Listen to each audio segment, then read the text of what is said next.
24 frames a second. 24 frames, yep. Alrighty, and 8-bit. this is a clap for our audio, which we don't actually have to do because it's we have two. So. Clap anyway. Alrighty, and the stage is yours. Thank you. All right.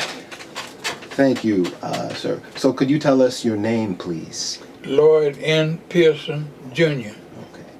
And where and when were you born? I was born in Jacksonville, Florida, November the 2nd, 1921. And what did you do professionally for most of that time? What was your occupation? My occupation was I was in the Postal Service for 35 years. 35 years. Yes.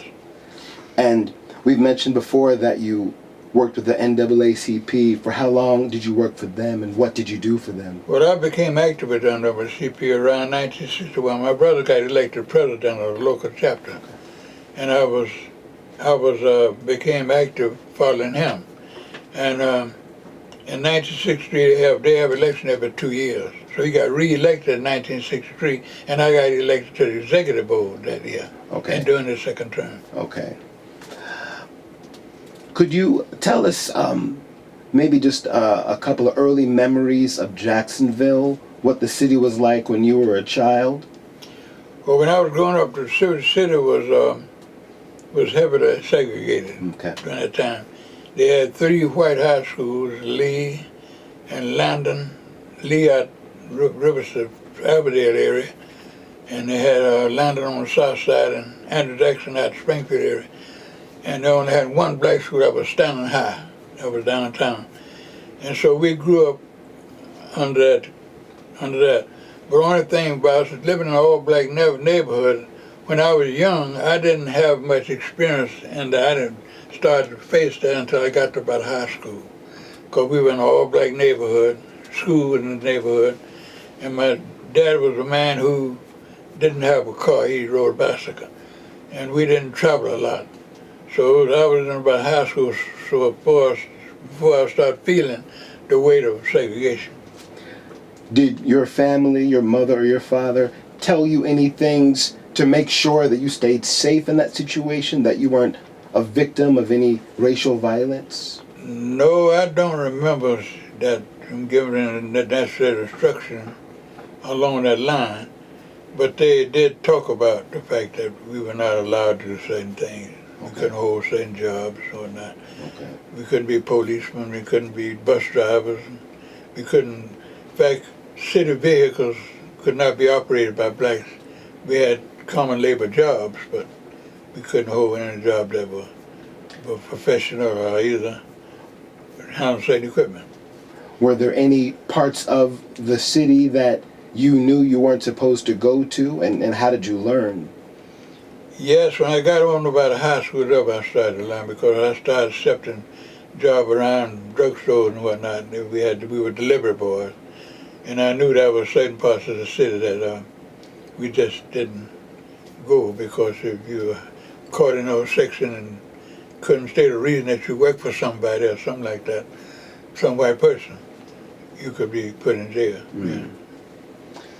Yeah. Do you recall from your younger years any instances of violence towards people that you knew were racially motivated in the Jacksonville area? During that time, lynching was still going on. Okay.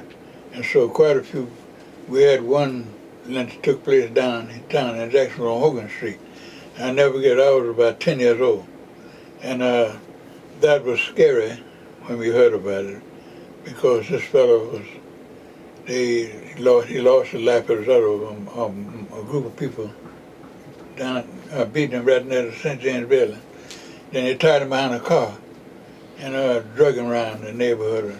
And when we heard those things, that was shocking, although we were 4 or 5 miles out in the suburbs. But still, when we heard certain things that happened, it was scary. Did you ever hear about why they did this to him, or what he was accused of? Yes, I did hear why. We did hear why. He worked at a club down on Hogan Street. I can't think of the name of the club, right across from the St. James building. And a lady was living up there, and she claimed he flirted with her. And some guys got together and took him out and beat him to death, yeah. And how did you feel upon hearing what happened to him and his story? Well, it wasn't a good feeling. Mm-hmm. It wasn't a good feeling. Because later on, when I was in high school, I worked down at that club for a while. I was in the kitchen washing dishes. And I thought about that, yes. But back then it was just a scary type thing to hear, yeah. You lived here in the Floridale neighborhood from some of its early starts and beginnings. Could you tell us a little bit about early Floridale and how you participated in keeping the community strong and getting its services? Well, yes, this was the first section that they constructed. They started building in here around 1953, and I moved in 1954. And back then we were outside the city limits, so we didn't have services like sewer. We had sewer, but they had a private sewer company out here. We didn't have telephones. After we got here about a month or two, they put a telephone. And we didn't have lights. There was no lights, street lights, or water hydrants, anything like that. And so we set out to try to get water hydrant, but we were not successful. We raised so much money, but we didn't raise enough, so we refunded the money to the people. And when it come to lights, they had a deal wherein if you wanted lights in the neighborhood, they would put a light, but they put it on someone's light bill. So I agreed for the light that's right across the corner from where I live to be on my light bill. And it was about 4 out here. We had about 4 lights in the whole community. That was very few. And 1 or 2 did in other neighborhoods. But later on, when the city took it in, they put more lights out here. Yes. But it was quite an experience being outside the city limits, yes. And this was primarily an all-black neighborhood. This was an all-black neighborhood. So and the neighborhood they built not far from us was all white. Sherwood Forest, that was all white. And white people lived over on Division Street before they moved out. And the people out here bought the property and they started building houses. So as the city of Jacksonville started expanding and coming closer, how did that start to affect Floridale, particularly with Jacksonville politicians courting the vote and things like that? How did it change this area? Well, see, in the city we had a councilman, but in the county we had county commissioners, and they were different. But as the city started moving this way, well, they got together, city officials in the county, and decided to declare the whole county as Jacksonville. And that's when they moved the city limits out to the extent of the length of the county. And at that time, they only had about 9 councilmen back then. When they were down, the city was limited. But when they took in the whole county, they moved up to about 19. They had 14 districts and 5 at large. And so there were about 3 districts that was predominantly black. And so that's the way it was. When we took it all in, we had about 19 councilmen. So were the same politicians courting your vote as they were when it was just Floridale by its own, or did it change the way that they tried to get? Well, the district was made up not necessarily on this community. They drew lines, and it took in some of the people who lived in areas outside of the subdivision, and so fella ran based on that territory. It wasn't just on Florida itself didn't make up a precinct, but they drew lines, and then it included people who lived in around the Florida community and community. Could you tell us about your early years with the NAACP? I know you mentioned that your brother got you started. Could you talk a bit about what you started to do and what you were inspired to pick up while you were working with the NAACP, the tasks and jobs that you were inspired to do? Yeah, so one thing, I worked in the Postal Service, and those of us in the Postal Service didn't have to fear losing our job or participate like some who work for private people. Some folks, if you got involved in certain companies, you might lose your job. But back then, when my brother he graduated from college and came home. He was a professional baseball player. He played very well. And he got hired with the Birmingham Black Barons, the place he was playing ball. And he got hurt while playing ball. And he came home for a while and he went back. But anyway, when he finally came home, he tried to get in the school system. But back then, they were selling jobs. My brother said, no, I will not pay. I've been 4 years in college and I will not pay for a job. So he started driving taxi and playing ball. So one of the national teams, one of the farm systems, they decided to call my brother. They'd called Jackie Robinson back then. They had a few blacks playing. And so they called my brother to go with a farm team down at the beach called Jacksonville Seabirds. And the day before he was supposed to report, they called him and said, don't come because we're afraid for your life if you come. And so he didn't go. And so it was that time he got on the school system without paying. And when he got to teaching, he started working with the NAACP as a youth advisor. And that's when they formed the sit-in demonstrations. He got started with that. And they used mostly high school students. And I worked with them as far as, we had a youth center downtown. Our church was downtown. We had a youth center. And this youth center was that staging area where they would operate from. And I would buy sodas and keep sodas on ice for them and do that type of thing. But the sit-in was being done by school kids, Rodney Hurst and a few of the Alton Yates and a few others. Rodney Hurst was the president of the youth council, and they made my brother the advisor. And so he did such an effective job with that sit-in demonstration until he ran for president and won. But they were doing the sit-in demonstration, some axe handle people gathered in Hemming Park with axe handle to take the kids. Could you tell us about that event? Yeah. When they gathered down there to do it, the sit-in demonstration discovered it, and they got out of there before they got hurt. But the fellow that got hurt was the young people downtown. The sit-in, the axe handle folks didn't know the difference between the sit-in of the young blacks who were downtown shopping. So those who got hit, you saw a picture in the paper with blood coming out of the fellow's shirt. Those who got hit and hurt were students who were downtown transacting their business and got caught by the sit-in, by the high sound, but the sit-in demonstration got away without getting hurt. Yeah. But anyway, after that ended, the sit-in, they kept going. Now when they first started, they arrested them. And they put all those who were 17 years old and up in the jail on Liberty Street. Those who were 16 and down, they put them in the juvenile shelter. The minister went down and got the older ones out of jail. But they required the parent of each student to come down to jail and get that student. And one of my boys was with the juvenile shelter. So I was over on the route, way out in there, not far from Avondale, Karen Mayer. And they sent for me. They sent a sub out to take over my route. And they told me to go get my boy. And I went down and checked that. And I went down. And when they got me down there, they carried me in the back. And they said, we got some questions we want to ask you. I said, okay. They said, first thing I said, did you know your boy was down there? I said, yes, I did. Did you give him permission to participate? I said, yes, I did. They said, okay, the thing we're going to do, we're going to let you have him this time.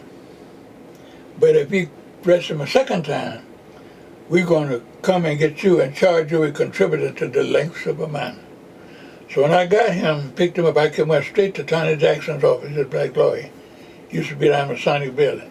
I went to him to sit down and talk with him about it because he's the one that had come in and coach the children on legal matters. And the preachers would come in and talk with them about being passive. But anyway, so Tony Jackson told me, they said, Pearson, let him go back to sit in. Let him go back. Take a chance. He said, but don't let him walk the picket line. He's young. He said, your state, kids that are 17 and up, they can walk picket line, but the youngsters are not supposed to walk a picket line. They should tell them to go down there but stay off the picket line. So I let them go back. Yeah. How was the early Jacksonville chapter of the NAACP? Was it strong? What were some of the challenges that you faced in those early days? Well, the NAACP back then was pretty strong. But they did a lot of things like walk picket lines, marches, and then we had committees to get together to go sit down and talk with the mayor. Because I never forget, I was on one of the committees that went down and talked with them. And we were trying to get them to get water meters, black fellows read, if we just let them read the meters in our neighborhood. But they didn't do it. But see, all the meter readers were white. We also have found a picket line in front of Southern Bell because we tried to get Southern Bell to hire black operators. They refused. So we walked the picket line in front of them for quite a while. We walked picket line in front of Sears Roebuck because we tried to get Sears Roebuck to hire black clerks on the floor. Since black, it was not far from the black neighborhood on Broad and Forsyth, but they didn't do it. But later on, when laws started being passed, they started breaking down, yes. So would you say that the Jacksonville black community at that time was pretty unified, worked together? Well, I would say we were fairly unified, but not as unified as we should be. No, why do you say that? Well, back during that time, there were some people who feared certain things. Because, see, lynching was still going on back then.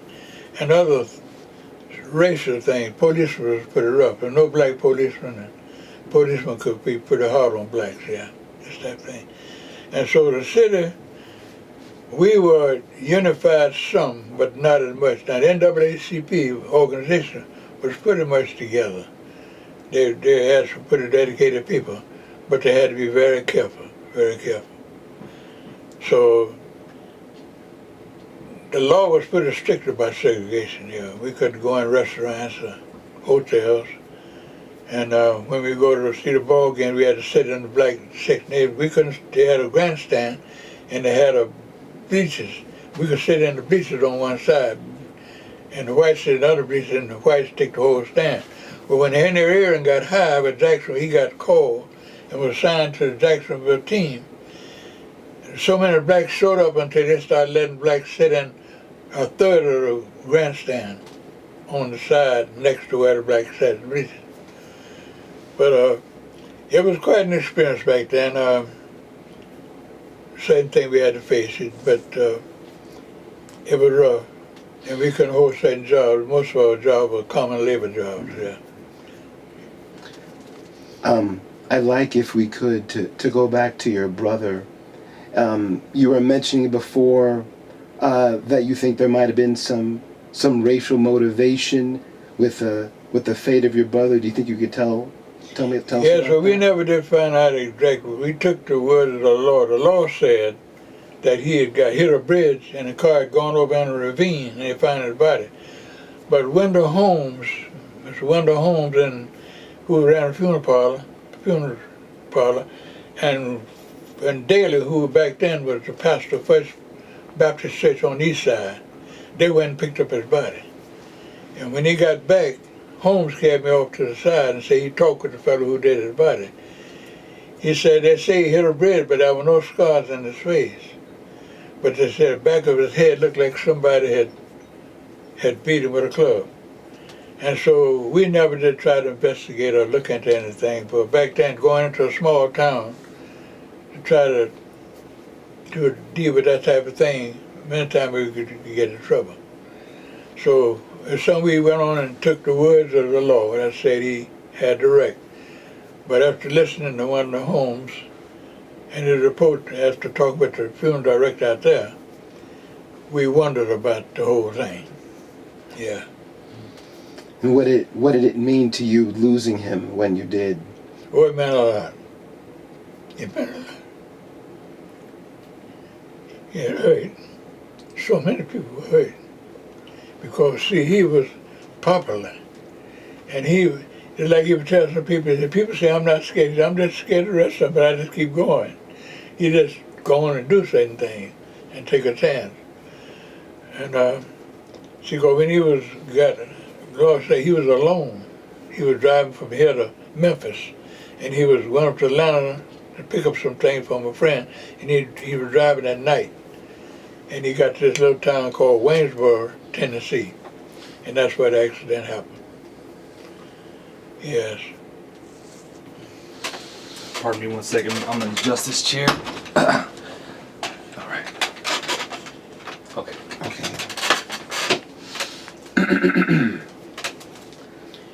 I remember also you You don't about the vote. You want to say anything about that?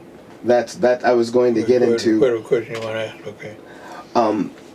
I'd like to get a little bit more into what you were doing with the NAACP, and especially your voting work. If you could tell me how you got started doing that, and what the Jacksonville voting public was like when you started, and how you might have made an impact. Yeah, but I'm gonna go say this. Way back before I retired from the post office, in fact before I was born, in Texas, a group of lawyers got together in 1914, and they studied the 15th Amendment to the Constitution. The 15th Amendment to the Constitution say you're not to discriminate against race in the general election, but use the word general. They were not referring to the election called the general, because we have a general election. It was rather saying you shouldn't discriminate generally. That's the word should have been used. But these lawyers, when they looked at that, they noticed in the 15th Amendment nothing stated about the primary. So they got a bill up and they passed a law in Texas saying, in this state, there shall be a white Democratic primary. And under no circumstance will a black man be able to participate. So when the rest of the southern states looked at that, and after a period of time, they noticed the federal government didn't challenge it. So 9 other southern states adopted the same law. And that was in 1914. But the NAACP got organized and got the legal department got more established. They looked at that and studied, and the lawyers in the NAACP saw the fallacy in the law that they had created. So they formed got together a bill and got a congressman out of the North to submit it. And in there I was saying that they argued before the Supreme Court, before they got passed certain law, they went before the Supreme Court. When they studied the law, they went before the Supreme Court and argued the case and won on the ground that this law that they said that you couldn't discriminate against people in the general election was not referring to the general election. It should have said it's not discriminate generally. It should have had generally instead of general. And they all got the case for the Supreme Court. The Supreme Court judges saw it and outlawed it. Yeah. So by the time but anyway, in 1945 they issued an order open up to everybody. Because the Supreme Court had said you could not establish a party in a political system and limit it to a race. So a lot of blacks went down and started to transfer over. What party was limiting by race? One The moment. Republicans and Democrats. Well, the system, it was beyond the Republican. Democrats and Republicans just parties in the system. But it's saying the system. But when they made the law was saying that in Texas there would be a Democratic primary. Mm-hmm. It was based on Democratic at first, okay, with the way they set it up. But when the Supreme Court outlawed it, they said in the system you cannot establish a party and limit it to a race. So that's when, so see, if I turned 21 in 1942, and when I went down to register, they said you can register as a Republican, no party, but you cannot register as a Democrat. So I registered as a Republican. And I had been a Republican for about 2 years and a half when I went down and changed over. Not that Democratic Party was best, but your elections in the South was held heavily Democrat. In the North it was held heavily Republican. But the Republican Party, before it became a party, was the anti-slave party group. And Abraham Lincoln was our first president. Yeah. So what did you do on the streets with your voter registration? Where did you go? Were there Well, I some went to a things you can variety remember? of places. I sat in front of supermarkets, grocery stores. By yourself? Yeah, well, I got a few later to volunteer to come out. But most of us sat individually in different places. Sometimes we had 2 or 3 together. But I was hanging around grocery stores. I'd go to school, because one year I went to 6 schools, high schools, and I registered down to the students. About 200 of them were white, because they registered everybody. But I hung in areas where there were more blacks. Because now one school that I went to where there were more white was Ed White. I went to that school that year. Of course, the assistant principal out there was black. They integrated teachers then. And he said, "Pearson, I know you hang around school where there are a lot of blacks, but come on out here." And I went. The school was 20% black, 80% white. And I asked a white lady to meet me out there, and we registered 170 students that day.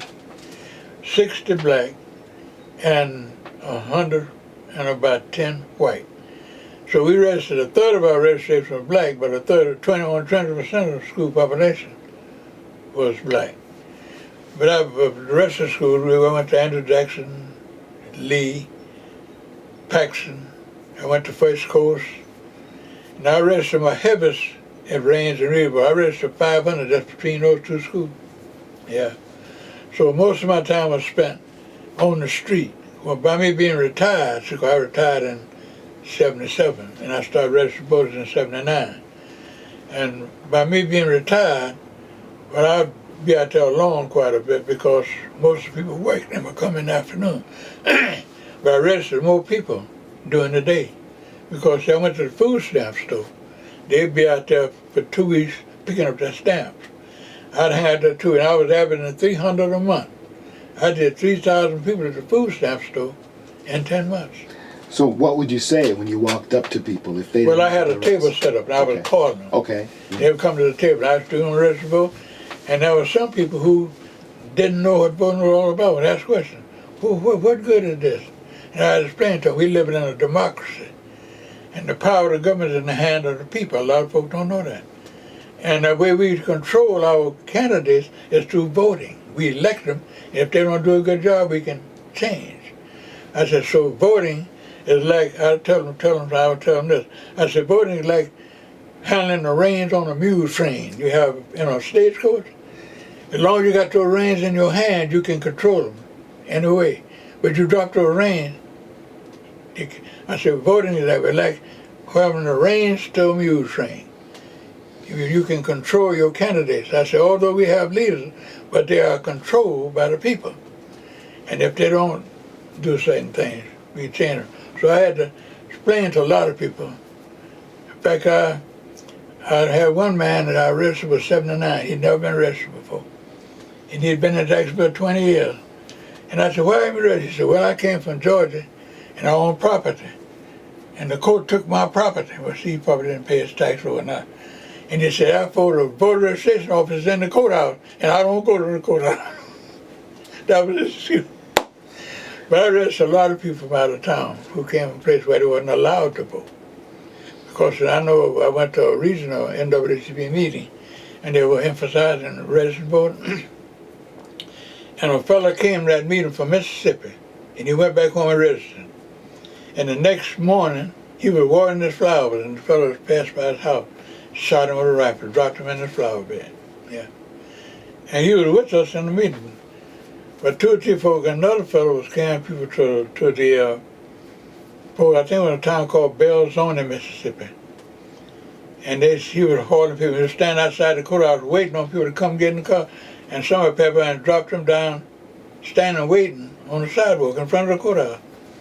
So a lot of fellows lost their lives in places where it was. My brother, when he came out of the car, he taught in Abbeville, South Carolina for the first time.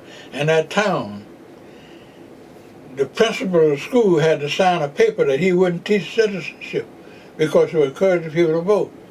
Now the teachers didn't have to sign it, but so my brother told me every time he got an opportunity, he would teacher citizenship in teaching. But that was in Naacp, South Carolina. But anyway, so, and going to these different meetings, I went to a lot of meetings. I went to 27 or 8 National Convention in NAACP, which carried me in 25 states. I've been in 40 states altogether. But I spent a lot of time after I retired, especially working with NAACP, walking picket lines and this type of thing. Being on committees, going, sitting down, talking with the mayor, try to get them to give us a better chance of more employment in different areas. Were you working with whites here in Jacksonville as well on the NAACP? Yeah, there were 1 or 2 whites came to work with us, 1 or 2. But some of them worked with us had to be careful because they didn't want to be ostracized. There were some fellows who were getting information to us. Now we had a place where we would meet sometime, or down at a place out on Riverside called the Professional Building. It was, I think it was an insurance building, but anyway, we would meet there with some whites that would come and talk about racial matters, yeah. Because there was a man that ran a dairy farm up here in Dinsmore. He was a very liberal man. He met with us quite a bit. He was the father of Johnson, a fellow named Johnson. He had known around the city in the past. I can't think of his name. But he was a politician. But his daddy used to meet with us here. And we'd have discussions on different things about doing what we could under the condition. Yes. So have you noticed any big changes in Jacksonville in the past few years? Do you see a difference in the impact? Are people more active about voting, or do they think about voting, in your opinion? Yeah, well, we have your heaviest voting clientele, people 30 years and over. Your worst voting clientele is black males between 18 and 24. I learned that after being out on the street, because I registered a lot of students, and see, I was working with precincts for 30 years after I retired. And I was manager of precincts for 10 years. And I was manager of precinct over in the Phoenix Park area. And too many of our people just don't vote. I remember one year, they only had 2 people on the ballot. That was somebody running for supervisor election and somebody running for one of the circuit courts. In the district that I was managing, which precinct, we had 1,015 people registered to vote, and only 89 showed up in that election. Now see, some of our people make a mistake of going to vote only when the president runs. That's the worst thing. The most important people are people around you, not the president. The president is good, but when something happens to your kid, you don't go to prayer, you go to school board member. They elected. When you want to get in trouble with the law, the judges and things, they elected locally. Some of our people pass up the election, and the people that are around you are the most important ones. If I had to miss the election, I'd miss the president. I won't miss any of them.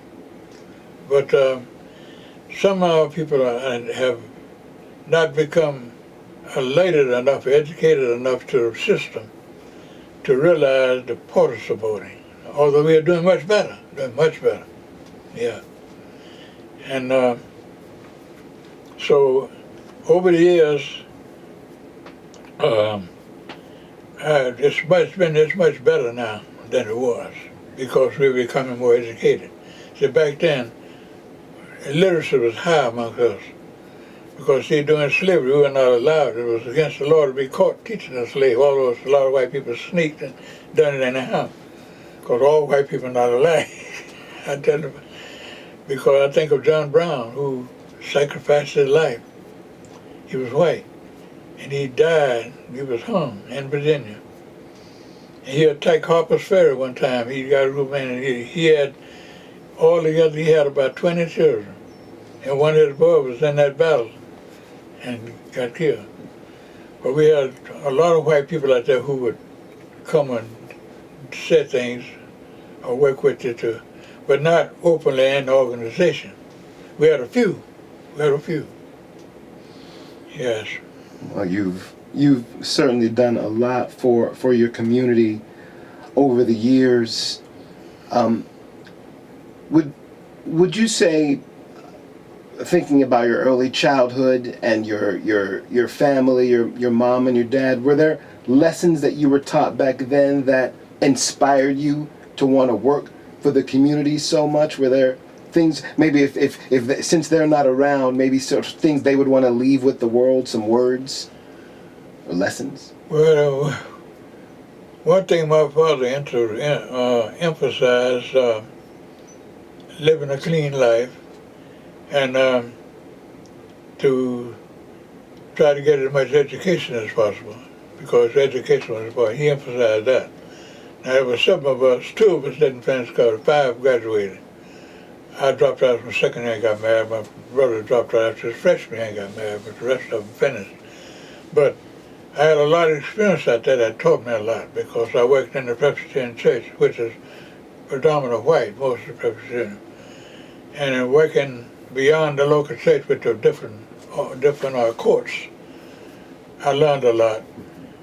And to get back to my parents, my father participated quite a bit in certain activities, but not the NAACP. I don't remember him participating much in, because the NAACP wasn't too active early, way back.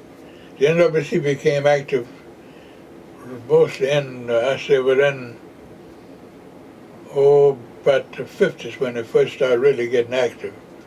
They formed a local chapter and whatnot. And my father was a man who was a good man. He was a man who didn't believe in drinking or smoking and this type of thing, and he always taught you to try to do the right thing. He kept us in church and whatnot. So my mother, she was the person never worked. My father never wanted her, because back then only job blacks were mostly domestic. And a lot of white females were taking advantage of, working in homes and whatnot. And my father, he was in the postal service, had a good job. So he took care of the family. And she was a good mother. She was a good mother, yeah. And so what principles or what values did you try to pass on to your children through all of your wisdom and experience? But I tried to get them to be involved in community activities and this type of thing. Because see, my boy was in it, two of my boys was in this, one of my boys was too young, but 2 of my boys was in that sit-in bomb and got arrested, yeah. But they said all of them, they got put in jail down on Liberty Street, the old jail, and the principal got them out with their parents. But, and also when he was Floyd and them, he got put in jail again for walking the picket line.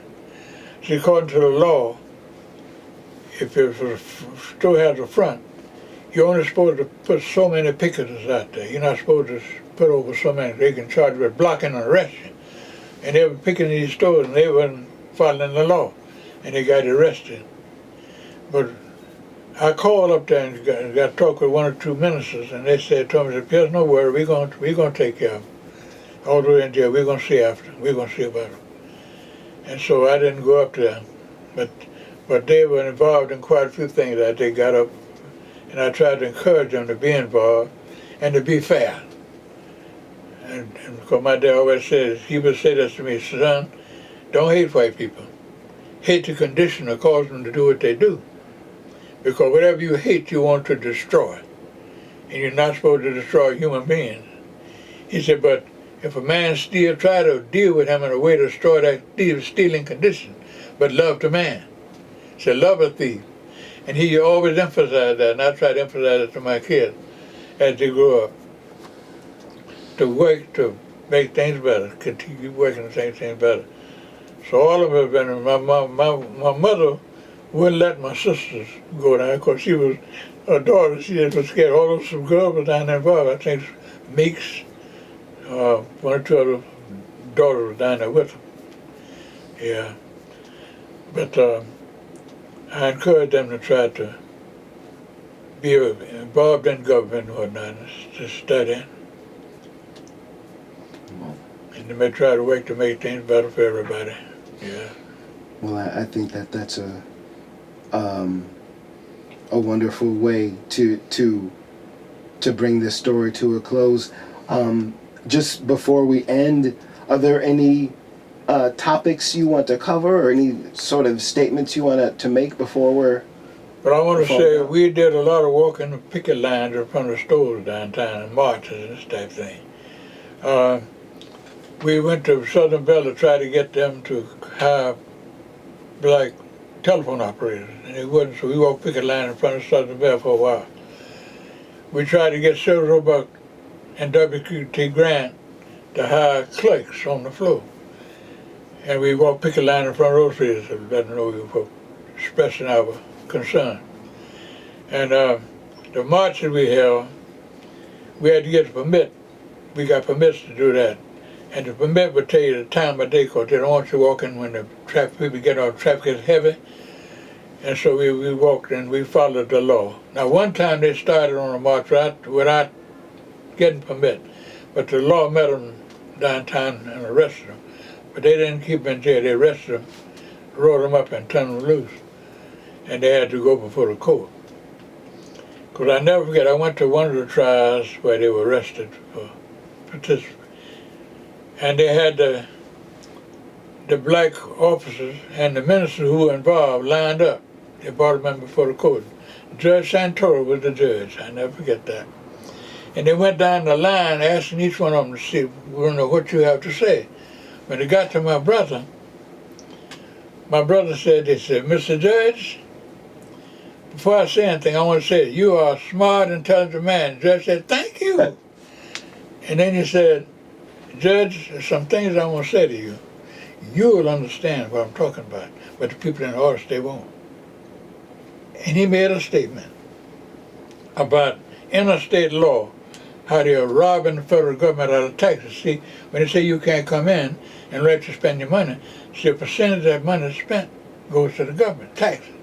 So when the Southerners keep you out, they were helping to rob. He explained all that. And you know, when they got to, went and got to the end of the line, the judge picked up his gun and said, pap, case dismissed. And they walked out. Boy, we were so happy because a lot of white people came. They had announced they were going to try them. And a lot of white people was in the audience, and black. And another time, another thing happened. I can't think of the name of the superintendent at that time. He went on to be mayor of Jacksonville Beach. But anyway, I went down to the court. My brother was teaching in school. And I was sitting up in the audience. I was dressed, had on my tie and everything. And so when the judge went to open the case, he said, people, friends, we got to do this thing right, because there's Rutledge sitting up there in the audience. There's Rutledge here. It was me, it wasn't Rutledge. So the superintendent, they had that on the news. And some people went and talked about Judge mentioned that. And so Santoro, his name, not Santoro, but the judge's name, I can't think of his name, good as I know it. But anyway, the superintendent. He thought you were your brother, Rutledge. Yeah. He said to people, he said, we got to do this thing right, because there's Rutledge sitting up there in the audience, and we want to do it right. He said that openly in the court. And because that day they were trying something else about demonstration. But anyway, we're getting back to the point. And so the superintendent called Rutledge into school and said, I want you down here on a certain date, because, you know, you were supposed to be in the classroom, you were down in the court. He said, okay. Rutledge knew he wasn't down there. So Rutledge called a national office, and they flew a lawyer in here. I never forget, they flew him in there to go down with him. And they called me, the lawyer called me and said, Lloyd, they called me Lloyd, I want you to meet us at a certain place before we go down there. And I met him. He said, when you get in that courtroom, when you get before that judge, the superintendent going in the courtroom, he was in the superintendent's office. He said, don't you say nothing, just sit quiet and listen. He said, because they got to prove that your brother was down there. So when we got down there, they had one or two students that came. And those students testified, no, he was in the classroom. And they couldn't prove it. I mean, that superintendent, he was back, he sat there. He had to be down there because the judge said he was. And the lawyer said, no, he wasn't. But he didn't say who was down there.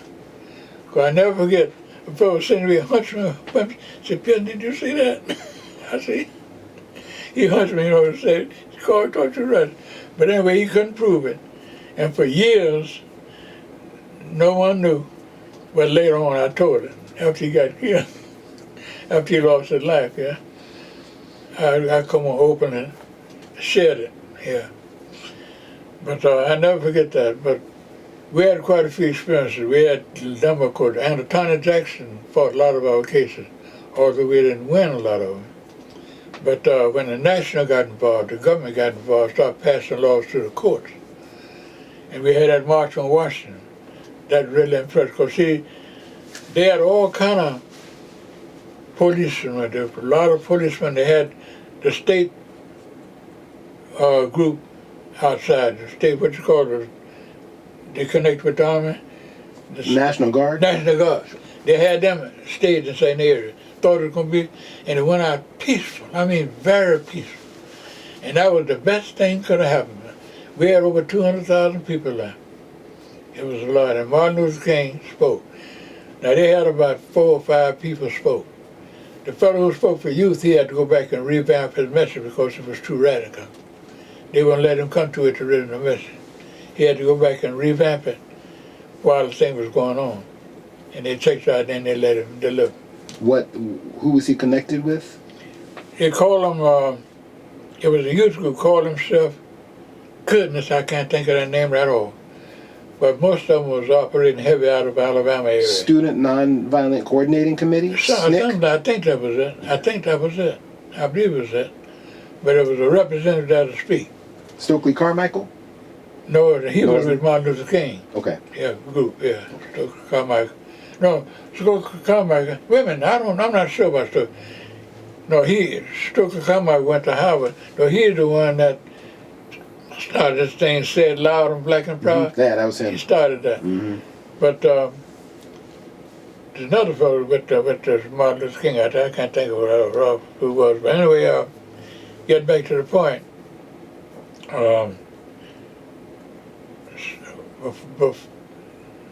Something I started to say at that time.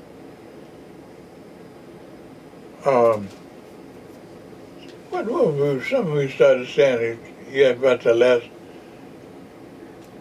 But anyway, during the time we had the march, certain laws had passed. And after that, they passed the strongest civil rights bill in '64 and the strongest civil rights voting bill in '65. You were saying that they cut him off because he was too radical to speak. Yeah, that's right. That's right. They did, before he got a chance to speak, they talked to him and had him revamp it. And he revamped the message, and he spoke. But it was too radical, the first speech he had. See, Martin Luther King came behind him. I think he was, I believe he may have been the final speaker, I'm not sure. But his speech was the tops. Yes, it was the tops. Yes. After that, things started changing more than they had changed before. After that March on Washington and the passing of those laws, where things started changing because we started voting.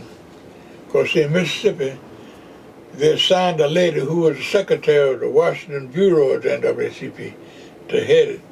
And they registered them like 29,000 voters in the first 2 or 3 months. They had, and to the government, and when they passed that 65 bill in there, they had things in there to protect those who registered to vote. So after that, when they held the first election in Mississippi behind that, quite a few blacks got elected to Congress, to our state legislature for the first time. And 1 or 2 got elected as state senators in the state.